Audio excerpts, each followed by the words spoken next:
श्री महाप्रज्ञ गुरवे नमः। जिसके सांसों में रहता है शाश्वत शांति का स्पंदन, उस महाप्रज्ञ को वंदन, उस महाप्रज्ञ को वंदन। सत्य अहिंसा अनेकांत को अर्पित जिसका तन मन, उस महाप्रज्ञ को वंदन, उस महाप्रज्ञ को वंदन। जिसके सांसों में रहता है शाश्वत शांति का स्पंदन, उस महाप्रज्ञ को वंदन, उस महाप्रज्ञ को वंदन।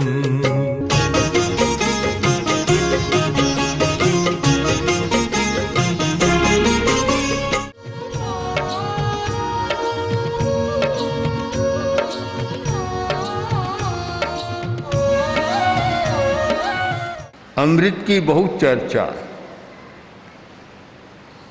उसका महत्व भी बहुत बतलाया गया, उसकी गुण गाथाओं का वर्णन भी बहुत किया गया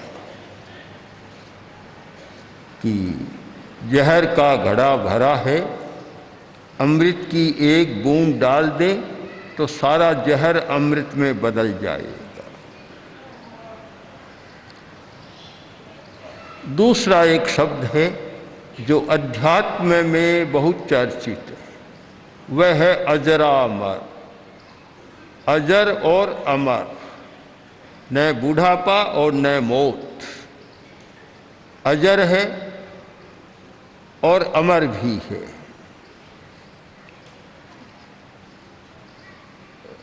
शक्र स्तुति में बतलाया गया, ऐरामरम स्थानम, अजरामर स्थान, वह स्थान मोक्ष जहाँ न बूढ़ापा है और न मौत है।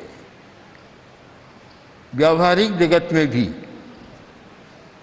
रासायनिक क्षेत्र में, आयुर्वेद में जहाँ रसायनों का वर्णन है, वहाँ भी इस शब्द कहता है, इस शब्द की चर्चा होती है कि अमुक रसायन का सेवन करो, आदमी बूढ़ा नहीं बनेगा। च्यवनप्राश आदि आदि जो रसायन है, वहाँ जानने को मिलता है कि बूढ़ापा दूर भाग जाता है और अमर हो जाता है, आदमी जल्दी नहीं मरता। विज्ञान के क्षेत्र में भी आज इस विषय पर खोज हो रही है। जेरेंटोलॉजी एक शाखा है, उसका काम है कि बूढ़ापा दूर कैसे रहे, आदमी जिए तब तक बूढ़ापा न आए। तो बूढ़ापे को दूर भगाने के लिए अनेक वस्तुओं की खोज की गई, की जा रही है। बूढ़ापा अच्छा नहीं लगता, आदमी बुढ़ापे से डरता है, अच्छा नहीं लगता। एक महिला के घुटने में दर्द हो गया, डॉक्टर को बुलाया। डॉक्टर भीतर जा रहा था, पति बाहर खड़ा था और डॉक्टर से बोला, डॉक्टर साहब एक बात का ध्यान रखना, और एकदम दवा के बिना ही ठीक हो जाएगी। उसने कहा चमत्कार है, कैसे हो जाएगी? आप यह बता देना कि यह बूढ़ापे का लक्षण है, अपने आप ठीक हो जाएगी। कोई भी स्त्री बूढ़ा बनना नहीं चाहती। डॉक्टर भीतर गया और पूछा क्या बात है कि यह दर्द है घुटने का, यह सारा है। डॉक्टर ने कहा यह तो बुढ़ापे का लक्षण है। उसने कहा नहीं नहीं, मैं बूढ़ी नहीं हूँ, चले जाओ, मुझे दवा नहीं लेना। बूढ़ा बनना नहीं चाहता, अजर बुढ़ापे से मुक्त रहना चाहता है और मरना भी नहीं चाहता, अमर बनना चाहता। अमर कितनी खोजें हुई है कि आदमी अमर कैसे बने। वैज्ञानिक क्षेत्र में एक प्रक्रिया है हिमीकरण की। हिमीकरण, एक जिंदे आदमी को बर्फ में सुला दिया और कहते हैं 100 वर्ष, 2 वर्ष, 400 वर्ष बाद जब चाहो तब उसको जिला दिया जाएगा। यह हिमीकरण की प्रक्रिया अमरता की दिशा में चल रही है। आदमी ऐसे प्रयोग भी करता है कि मरूं नहीं मैं, नहीं मरूं मैं, मरूं नहीं, ऐसी भावना भी करता है। अजर भी होना चाहता है और अमर भी होना चाहता है, किंतु इतने प्रयत्नों के बाद भी आदमी बूढ़ा हो रहा है। बूढ़ों की संख्या बहुत बढ़ रही है आज की दुनिया में, और अमर भी हो रहा है। जल्दी नहीं मर रहा है, प्रतिशत बढ़ा है, किंतु फिर भी मर रहा है। दोनों हो रही हैं। स्तुतिकार का वक्तव्य यह है कि प्रभु अमृत समुद्र में से निकला था। पौराणिक बात है, जब श्री कृष्ण ने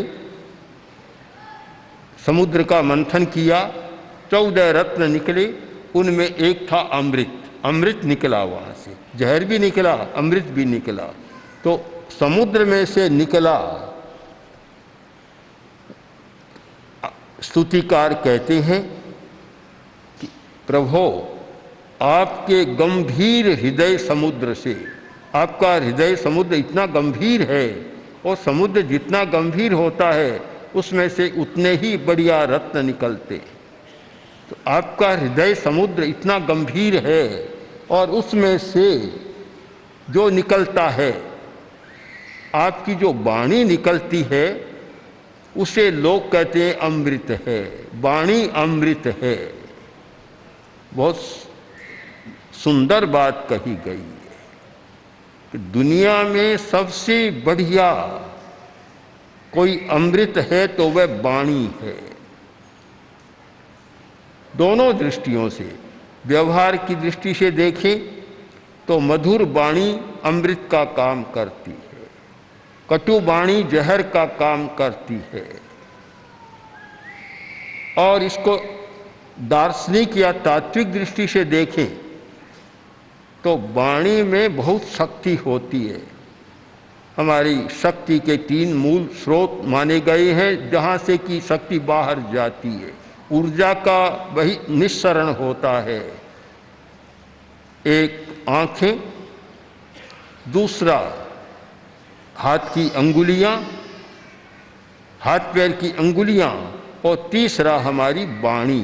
वाणी के साथ ऊर्जा का प्रवाह होता है।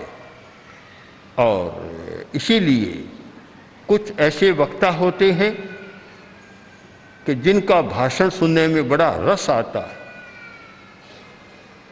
कुछ ऐसे अच्छे गायक होते हैं कि जिनकी वाणी और जिनका स्वर आदमी को मोह लेता है। और ये सांप को भी मोह लेता है। सांप भी मुग्ध होता है संगीत के माध्यम से। तो वाणी में भी अमृत है, पीयूष है।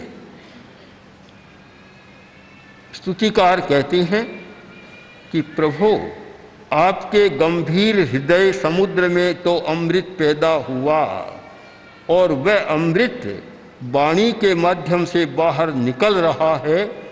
इसलिए लोग कहते हैं कि आपकी वाणी क्या है? सुधा रस है।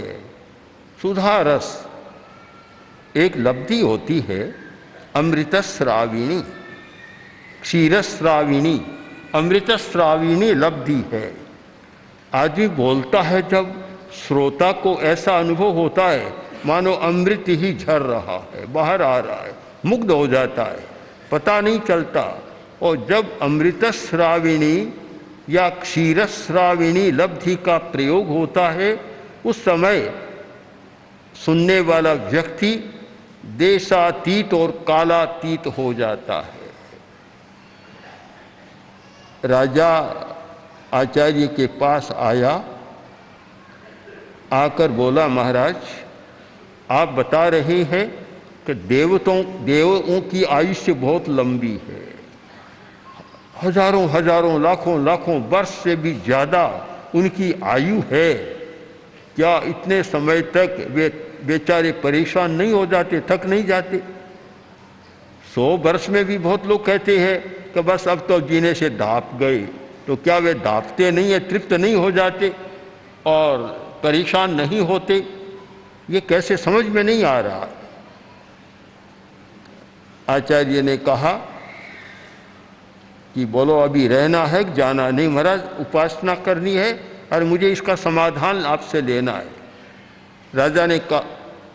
राजा से कहा तो सुनो, मैं कुछ कह रहा हूँ, प्रवचन कर रहा हूँ, पहले सुन लो और फिर तुम्हारे प्रश्न का उत्तर दे दूंगा। बैठ गया। आचार्य के पास वह क्षीरस्राविणी अमृतस्राविणी लब्धि थी। बोलना शुरू किया। शायद 9 बजे बैठे होंगे, शाम को 4 बज गए। आचार्य ने कहा राजा बहुत देर हो गई, अब प्रवचन पूरा कर रहे हैं। राजा बोला मैं देर कहाँ हो गई, अभी तो आपने शुरू किया है, अभी तो आपने शुरू किया है, देर कहाँ हो गई? शायद घड़ी तो उस जमाने में नहीं थी, पर दिखाया होगा, देखो सूरज कहाँ था, अब कहाँ आ गया, सांझ हो रही है। तो महाराज मुझे तो पता नहीं चला, क्या मेरा भोजन का समय चला गया? कि भोजन का चला गया, पानी पीने का चला गया, सब चला गया, कामकाज का समय चला गया, और कितने घंटा, 5-7 घंटा हो गए। तो महाराज मुझे तो ऐसा लगा कि 5 मिनट हुए हैं, ये कैसे हुआ? तब आचार्य ने कहा यह क्षीरस्राविणी लब्धि का प्रभाव है कि जो व्यक्ति सुनता है वह कालातीत, उसकी चेतना हो जाती है, काल का पता नहीं चलता उसको। तो देवता तो इतने सुखी हैं, वहाँ तो इतना ज़्यादा अमृत है कि उनको काल का पता ही नहीं चलता कि 1000 वर्ष बीत गए, 1,00,000 वर्ष बीत गए, भान ही नहीं होता। उनको तो ऐसा ही लगता है कि अब पैदा हुए हैं, काम कर रहे हैं बस। अमृत सचमुच का चेतना को कालातीत बना देता है। तो स्तुतिकार कहते हैं प्रभु उस समुद्र में से, आपके गंभीर हृदय रूपी समुद्र से जो अमृत निकला और वाणी के माध्यम से बाहर आया, और लोग कहते हैं कि वह अमृत मनुष्यों को अजरामर बना रहा है, उसे सुनने वाले अजरामरत्व को प्राप्त हो रहे हैं। सचमुच यह अमृत अजरामर बना देता है। दार्शनिक दृष्टि से विचार करें तो केवल मोक्ष ही अजरामर हो सकता है, दुनिया का और कोई हिस्सा नहीं जो अजरामर हो। देव का नाम तो अमर है, संस्कृत शब्दकोश में देवों का एक नाम है अमर, पर वे भी मरते हैं, मरते तो है ही, कोई जिंदा नहीं रहते। देवताओं के आयुष्य की अवधि, नरक के जीवों के आयुष्य की अवधि, मनुष्य के जीवन की अवधि और पशु पक्षी तिर्यंच गति के जीवों की भी अवधि, सबका आयु सावधिक है, निरवधिक किसी का नहीं है।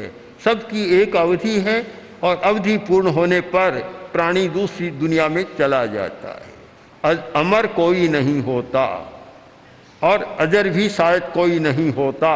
बुढ़ापे के लक्षण तो आते ही हैं, असर आता है। केवल एक ही स्थान है मोक्ष का स्थान, कि वहाँ आत्मा है, शरीर नहीं है। हम इसका निष्कर्ष ये माने कि जहाँ शरीर है वहाँ तो बूढ़ापा भी आएगा और मौत भी आएगी। जहाँ केवल आत्मा है, शरीर नहीं है, वहाँ अजरामरत्व की भावना सार्थक हो सकती है। कोई आत्मा है, आत्मा न कभी बूढ़ी बनती और न आत्मा कभी मरती है। तो प्रभु आपकी वह वाणी जो मोक्ष की चेतना प्राणी में जगा देती है, और जब मोक्ष की चेतना जागती है और व्यक्ति शरीर को छोड़कर विदेह बन जाता है, देह मुक्त हो जाता है, और वह देह मुक्त होकर केवल आत्मा बन जाता, शुद्ध आत्मा, उस अवस्था में अजरामरत्व को प्राप्त होता है। तो इन दो शब्दों की स्तुतिकार ने बहुत सुंदर मीमांसा की है, एक तो पीयूष और एक अजरामरत।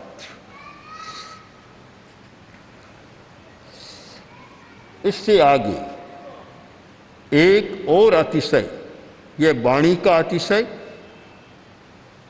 जो अमृत तुल्य वाणी होती है, और एक अतिशय है, ऐसा माना जाता है कि तीर्थंकर के पास प्रवचन के समय देव खड़े रहते हैं और चमर डोलाते हैं, चमर का बीजन करते हैं, चमर का डोलन होता है।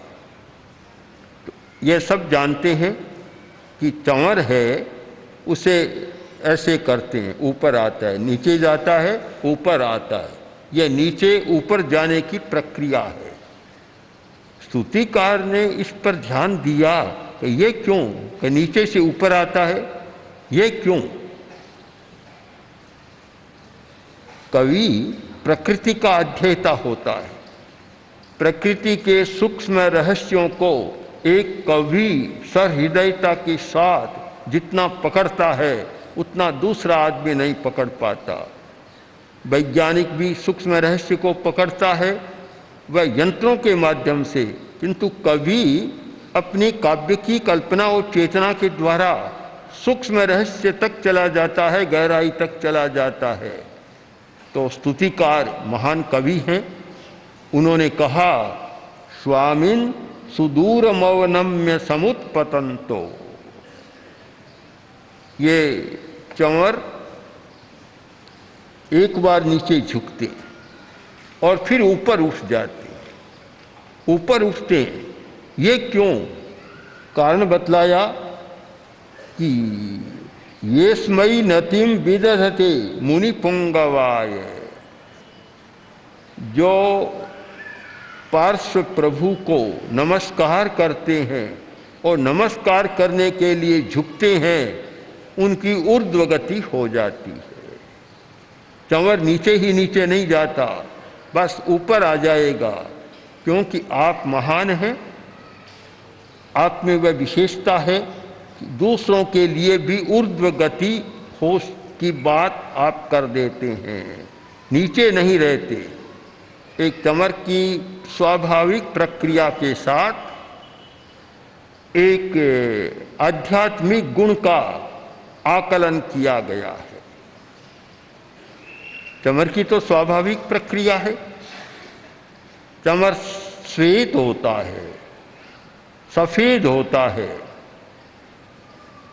इसका अर्थ हुआ कि प्रभु जो व्यक्ति नून ऊर्ध्वगतये खलु शुद्ध भावा, शुद्ध भाव से जो आपके पास आते हैं उनकी गति नीची नहीं होती, ऊर्ध्व गति हो जाती है। सफेद और शुद्ध भाव, शुद्ध भाव के लिए श्वेत रंग की तुलना बहुत महत्वपूर्ण है। हमारी 6 लेश्याएं हैं, उनमें सर्वश्रेष्ठ लेश्या है शुक्ल लेश्या, सफेद रंग की लेश्या। 4 ध्यान है, आर्त ध्यान, रौद्र ध्यान, धर्म्य ध्यान और शुक्ल ध्यान। सबसे उत्कृष्ट और श्रेष्ठ ध्यान है सफेद रंग का ध्यान, शुक्ल ध्यान, शुक्ल वर्ण का ध्यान। यानी सफेद रंग सर्वोपरि माना गया है। अध्यात्म विज्ञान की दृष्टि से और रंग विज्ञान की दृष्टि से सफेद का बड़ा महत्व है। तो शुद्ध भावा व्यक्ति के भीतर भी दोनों प्रकार के भाव होते हैं, एक कृष्ण लेश्या का भाव, काले रंग का भाव, और एक शुक्ल लेश्या का भाव, शुद्ध भाव।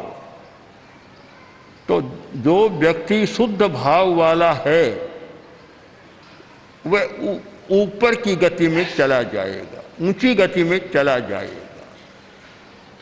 इधर तो चामर सफेद रंग के हैं जिनका बीजन हो रहा है, सफ़ेद रंग वाली हैं। एक कवि को इतना सुंदर उपमा का अवकाश मिल गया कि चांवर नीचे जाते हैं और आपको नमस्कार करते हैं। नीचे जाने का नतीम बिदरते, वे नमस्कार कर रहे हैं आपको। एक और तो उनका भाव शुद्ध है, दूसरी ओर आपको नमस्कार कर रहे हैं और नमस्कार करने से भाव शुद्धि हो जाती है तो चमर भी ऊपर उठ जाता है। तो भला मनुष्य की क्या बात। जो आदमी शुद्ध चेतना के साथ, शुक्ल ध्यान या शुक्ल लेशा के साथ अस्मयी नतिम विदधते मुनि पुंगवाय, हे मुनि पुंगव, जिस मुनि पुंगव को, जिस पवित्र आत्मा को, जिस महर्षि तीर्थंकर को कोई आदमी नमस्कार करता है और उसका भाव शुद्ध है, उसकी भी गति ऊंची हो जाती है।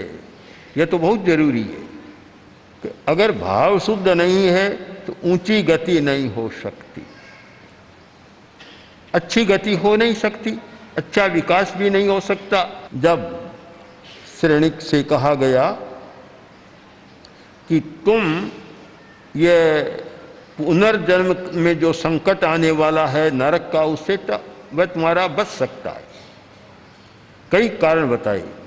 एक कारण बताया कि जो कुब्जा दासी है वह मुनि को दान दे तो तुम्हारा नरक टल सकता है।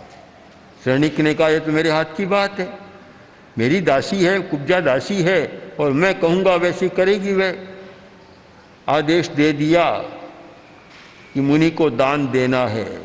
वो मुनि को आमंत्रित भी कर दिया, बुला दिया कि हमारे घर पर आपको भिक्षा लेना है। साधु आ गए, रसोई तैयार सामने पड़ी है, कुब्जा दासी दान दे रही है, दान दे रही है और साथ साथ में मंत्र बोल रही है कि मैं नहीं दे रही हूँ, मेरी डोइला यानी मेरी करछी दान दे रही। भावी शुद्ध नहीं था, भावी नहीं था कि मैं नहीं दे रही हूँ। ये दान कौन दे रहा है? मेरी करछी, डोइला, डोइला दे रहा है मतलब करछी दे रही है।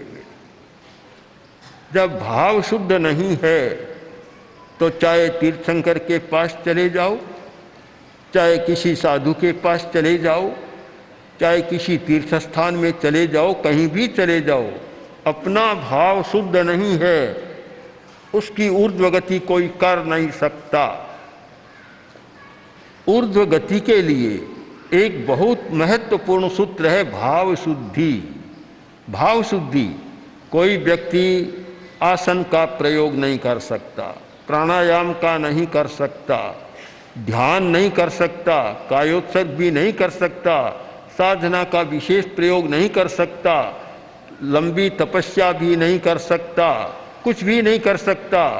अगर वह यह करे कि मैं अधिकतम समय भाव शुद्धि में बिताऊंगा, मेरा 24 घंटा में अधिक समय भाव शुद्धि में बीतेगा, तो मैं मानता हूँ ध्यान करने वाले, आसन करने वाले, उपवास, बेला तेला आदि करने वाले सब पीछे रह जाते हैं और वह आगे चला जाता है। इतना बड़ा महत्व है भाव शुद्धि का। हमारा भाव शुद्ध रहे, भाव की निर्मलता रहे, सकारात्मक भाव रहे, कोई भी निषेधात्मक भाव का एक रहस्य भी उसमें न आए, ये भाव शुद्धि का महत्व है।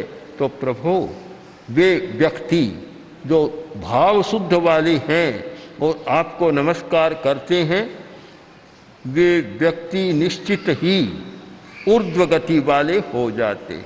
ओम श्री महाप्रज्ञ गुरवे नमः। गुरवे नमः, गुरवे नमः। ओम श्री महाप्रज्ञ गुरवे नमः। गुरवे नमः, गुरवे नमः। ओम श्री महाप्रज्ञ गुरवे